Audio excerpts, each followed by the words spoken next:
यवतमाल शहर से सटे वडगांव, लोहारा, किन्ही, पीपलगांव, भूसा, भोयर और बोधड़ सहित कई रिहायशी लेआउट में सड़क, बिजली, पेयजल, ड्रेनेज तथा स्ट्रीट लाइट जैसे मूलभूत सुविधाओं का अभाव होने का आरोप प्लॉट धारकों ने लगाया है। उनका कहना है कि प्लॉट बेचते समय सभी आवश्यक सुविधाएं उपलब्ध कराने का आश्वासन दिया गया था, लेकिन लंबे समय बीत जाने के बावजूद अधिकांश स्थानों पर बुनियादी सुविधाएं विकसित नहीं की गई है।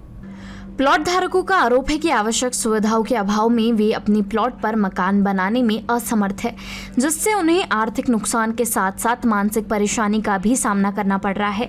नागरिकों ने इसे उनके साथ धोखाधड़ी बताते हुए संबंधित जिम्मेदारों के खिलाफ कार्रवाई की मांग की है। प्रभावित नागरिकों ने यह भी सवाल उठाया है कि जब इन लेआउट में मूलभूत सुविधाएं उपलब्ध नहीं थी, तब इन्हें संबंधित विभागों से मंजूरी कैसे मिल गई।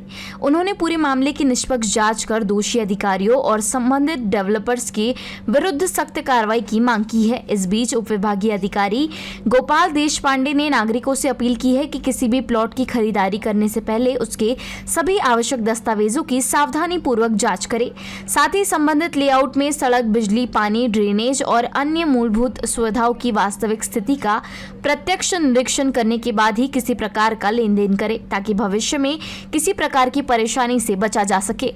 आम्ही प्लॉट घेताना आम्हाला सांगण्यात आले होते की ते रोड, रस्ते, नाली, लाईन संपूर्ण सुविधा करून देण्यात येणार म्हणून। आता पाहिलं तर आज इथे 2 ते 3 वर्ष झाले, आम्हाला कोणत्याही इथे सुविधा नाही। आता आम्हाला घर बांधून राहायचं होतं, मात्र इथे कोणत्याही सुविधा नसल्यामुळे आम्ही तिथे भाड्याने राहत आहे, भाड्याने पैसे देत आहे, आमचे पैसे व्यर्थ जात आहे। आणि आता कोणाला दाद मागावायची आम्हाला सुद्धा समजायला येत नाही आहे। कोणाकडे जाऊ, ग्रामपंचायतीकडे गेलं तर ते बोलतात की टाउन प्लॅनर तिकडे जा, आमच्याकडे काही नाही। मग आम्ही टॅक्स देतो ग्रामपंचायतीला, तर आम्ही कोणाला बोलायचं।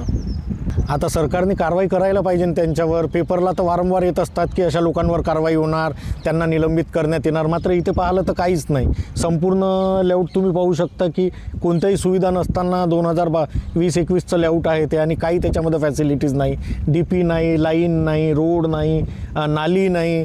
तिथे राहायचं कसं, जायचं कसं, आमच्या पुढे हा प्रश्न आलेला आहे। आता जनतेला आव्हान हेच राहील की ज्या ठिकाणी संबंधित लेआउट मालकाने लेआउट जर विकसित केला असेल, त्या विकसित केलेल्या लेआउटमध्येच आपण प्लॉट खरेदी करावी। ज्या ठिकाणी विकसित केलेलं नाही आहे, नुसती जमीन पडून आहे, जरी मंजुरी असली तरी अशा ठिकाणी आपण प्लॉट घेऊ नये, खबरदारीचा उपाय म्हणून।